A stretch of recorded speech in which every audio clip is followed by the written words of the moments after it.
નમસ્કાર મિત્રો આજની વિડીયોમાં વાત થશે દેશ અને દુનિયાના સુપરફાસ્ટ સમાચારની। સૌપ્રથમ વાત કરીએ તો કેળાનો પાક જમીનદોસ્ત થયો છે, ખેડૂતોને થયું છે મોટું નુકસાન।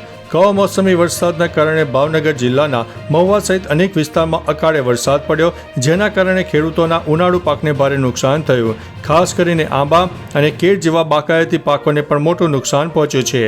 હાલ કેળના પાકની તૈયારીઓનો સમય છે, ત્યારે આ અનિયંત્રિત વરસાદને કારણે પાક બગડવાની સ્થિતિ સર્જાઈ છે, જેથી ખેડૂતોએ સહાયની માંગ કરી છે। મિત્રો, અન્ય મહત્વના સમાચારની વાત કરીએ તો બ્રહ્મોસની તાકાત અંગે પાકિસ્તાનને પૂછો। ઉત્તર પ્રદેશના સીએમ યોગી આદિત્યનાથે કહ્યું છે કે બ્રહ્મોસ મિસાઇલના પરાક્રમની ઝલક ઓપરેશન સિંદૂર દરમિયાન જોવા મળી હતી, અને જો કોઈને તેની તાકાત ઉપર શંકા હોય તો પાકિસ્તાનીઓને પૂછવું જોઈએ।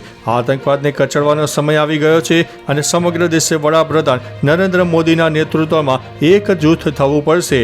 યોગી આદિત્યનાથ બ્રહ્મોસ એરોસ્પેસ ઇન્ટિગ્રેશન અને ટેસ્ટિંગ ફેસિલિટીના ઉદ્ઘાટન પ્રસંગે આ વાત કહી હતી।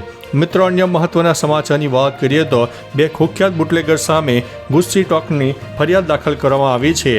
વડોદરામાં વિદેશી દારૂની હેરાફેરીનું મોટું નેટવર્ક ધરાવતા બે બુટલેગર નીલુ સિંધી અને જીગો ઉર્ફે ચામડો વિરુદ્ધ સ્ટેટ મોનિટરિંગ સેલ દ્વારા ગુસ્સી ટોક અંતર્ગત ગુનો નોંધવામાં આવ્યો છે। આ અંગે પ્રાપ્ત વિગતો અનુસાર સ્ટેટ મોનિટરિંગ સેલ દ્વારા રાજસ્થાનની ગેંગ સહિત કુલ 13 સામે ગુનો નોંધવામાં આવ્યો છે। સ્ટેટ મોનિટરિંગ સેલની આકરી કાર્યવાહીના પગલે બુટલેગરોમાં ભારે ફફડાટ બેસી જવા પામ્યો છે।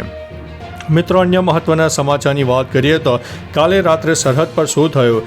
જમ્મુ અને કાશ્મીર અને આંતરરાષ્ટ્રીય સરહદ પરના અન્ય વિસ્તારમાં ગઈકાલની રાતે મોટાભાગે શાંતિપૂર્ણ રહી હતી। ભારતીય સેનાએ જણાવ્યું હતું કે સરહદ પર કોઈ ઘટના નોંધાઈ નથી, એટલે કે હાલના દિવસોમાં પહેલી એવી રાત છે કે જે શાંતિપૂર્ણ હતી। પંજાબ, જમ્મુ અને કાશ્મીર અને આંતરરાષ્ટ્રીય સરહદ નજીકના વિસ્તારોમાં ગોળીબારના કોઈ અહેવાલ નથી। મિત્રો, અન્ય મહત્વના સમાચારની વાત કરીએ તો સીઝ ફાયર બાદ ગુજરાત ટાઇટન્સે પ્રેક્ટિસ શરૂ કરી દીધી છે। ભારત અને પાકિસ્તાન વચ્ચે યુદ્ધ વિરામ બાદ ગુજરાત ટાઇટન્સે પ્રેક્ટિસ શરૂ કરી છે। રવિવારે સાંજે ટીમના ખેલાડીઓ અમદાવાદના નરેન્દ્ર મોદી સ્ટેડિયમ ગયા અને પ્રેક્ટિસ કરી। જોકે આઈપીએલ શરૂ કરવા અંગે હજુ સુધી કોઈ સત્તાવાર નિવેદન સામે આવ્યું નથી। એવું કહેવામાં આવે છે કે આઈપીએલ 16 કે 17 મેથી ફરી શરૂ થઈ શકે છે। મિત્રો, અન્ય મહત્વના સમાચારની વાત કરીએ તો પાકિસ્તાની સેનાનો દાવો, ભારતે યુદ્ધ વિરામની માંગ કરી। ભારતીય સેના બાદ પાકિસ્તાની સેનાએ મોડી રાત્રે પ્રેસ કોન્ફરન્સ કરી। આમાં પાકિસ્તાની સેનાના પ્રવક્તા અહેમદ શરીફ ચૌધરીએ કહ્યું છે કે પાકિસ્તાને ક્યારેય યુદ્ધ વિરામની માંગણી કરી નથી, ભારતીયોએ તેની માંગણી કરી હતી। ચૌધરીએ દાવો કર્યો હતો કે તેમની સેનાએ ભારતમાં 26 લશ્કરી ઠેકાણોને નિશાન બનાવ્યા હતા। તેમના ડ્રોન ભારતમાં ઘણા સંવેદનશીલ રાજકીય અને સરકારી સ્થળો પર ફરતા રહ્યા। મિત્રો, અન્ય મહત્વના સમાચારની વાત કરીએ તો પાપાની પરીએ પિતાને ગુનાખોરીમાં મદદ કરી।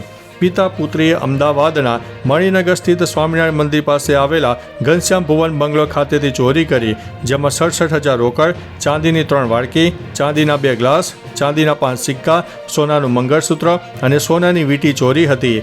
કુલ 1.11 લાખના મુદ્દામાલની ચોરીને અંજામ આપીને નાસી છૂટ્યા હતા, જે અંગે અનિલ ભાવસરે પોલીસ ફરિયાદ નોંધાવી હતી। હાલ આ લોકોની ધરપકડ કરવામાં આવી છે। મિત્રો, અન્ય મહત્વના સમાચારની વાત કરીએ તો પાકિસ્તાનથી ડરતા નથી, ગોળી ખાઈ લઈશું પણ ગામ નહીં છોડીએ। કાસીવાડમાં ગામ પંજાબના પઠાણકોટ શહેરથી માત્ર 50 કિલોમીટર દૂર છે। પાકા રસ્તાઓ, કોન્ક્રીટના ઘરો અને પત્તા રમતા લોકોનું સાથે કે બીજા કોઈ સામાન્ય ગામ જેવું લાગે છે। જો કે આ ગામ ખાસ છે। આ ગામ પાકિસ્તાનના સૌથી નજીકના ગામોમાંનું એક છે। પાકિસ્તાન સરહદ અહીંથી માત્ર 50 કિલોમીટર દૂર છે, ત્યારે હાલ યુદ્ધ વેળા ત્યાંના લોકોએ જણાવ્યું કે અમે ગોળી ખાઈ લઈશું પરંતુ અમારું ગામ નહીં છોડીએ। મિત્રો, અન્ય મહત્વના સમાચારની વાત કરીએ તો હું 15 મેના રોજ તુર્કીમાં પુતિનની રાહ જોઈશ। યુક્રેનિયન રાષ્ટ્રપતિ ઝેલેન્સ્કી 15 મેના રોજ તુર્કીના ઇસ્તાંબુલમાં રાષ્ટ્રપતિ પુતિન સાથે સીધી વાતચીત કરવા માટે સંમત થયા છે। આ પ્રસ્તાવ ત્યારે આવ્યો છે જ્યારે યુએસ રાષ્ટ્રપતિ ડોનાલ્ડ ટ્રમ્પે ઝેલેન્સ્કીને પુતિન દ્વારા કરવામાં આવેલી વાતચીતની ઓફર તાત્કાલિક સ્વીકારવા કહ્યું છે। 2022માં યુદ્ધ શરૂ થયા પછી પુતિન અને ઝેલેન્સ્કી પહેલીવાર સીધી વાતચીત કરશે। મિત્રો, અન્ય મહત્વના સમાચારની વાત કરીએ તો તિબેટમાં ભૂકંપના આંચકા અનુભવાયા છે। તિબેટમાં ભૂકંપના શક્તિશાળી આંચકા અનુભવાયા છે। સવારે લગભગ 2 વાગ્યે અને 41 મિનિટે આ ભૂકંપ આવ્યો હતો। ભૂકંપની તીવ્રતા રિક્ટર સ્કેલ ઉપર 5.7ની નોંધવામાં આવી છે. જોકે ભૂકંપના કારણે કોઈ જાનમાલના નુકસાનીના સમાચાર નથી. ભૂકંપનું કેન્દ્રબિંદુ તિબેટ ક્ષેત્રમાં નોંધાયું છે. મિત્રો, અન્ય મહત્વના સમાચારની વાત કરીએ તો યુદ્ધ વિરામ પછી લાલ ચોક સુમસાન. પંજાબમાં ધંધા રોજગાર પણ ઠપ. ભારત અને પાકિસ્તાનના યુદ્ધને લઈને સરહદી વિસ્તારોમાં હજી પણ ભયનો માહોલ જોવા મળી રહ્યો છે. ત્યારે યુદ્ધ વિરામ પછી પણ લાલ ચોક વિસ્તારમાં સન્નાટો છવાયેલો જોવા મળ્યો. તો બીજી બાજુ પંજાબમાં પણ ધંધો રોજગાર ઠપ જોવા મળ્યો. જોકે લાલ ચોકમાં વિસ્તારમાં સામાન્ય દિવસોમાં અહીં હંમેશા પ્રવાસીઓની ભીડ રહે છે, પરંતુ યુદ્ધ વિરામ પછી કોઈ દેખાયું નથી. મિત્રો, અન્ય મહત્વના સમાચારની વાત કરીએ તો અમારી કસ્ટડીમાં કોઈ ભારતીય સૈનિક નથી, તેવું પાકિસ્તાને જણાવ્યું છે. પાકિસ્તાની સેનાએ શનિવારે એક પ્રેસ કોન્ફરન્સ યોજી હતી અને ભારત સાથેની અથડામણ અંગે માહિતી આપી હતી.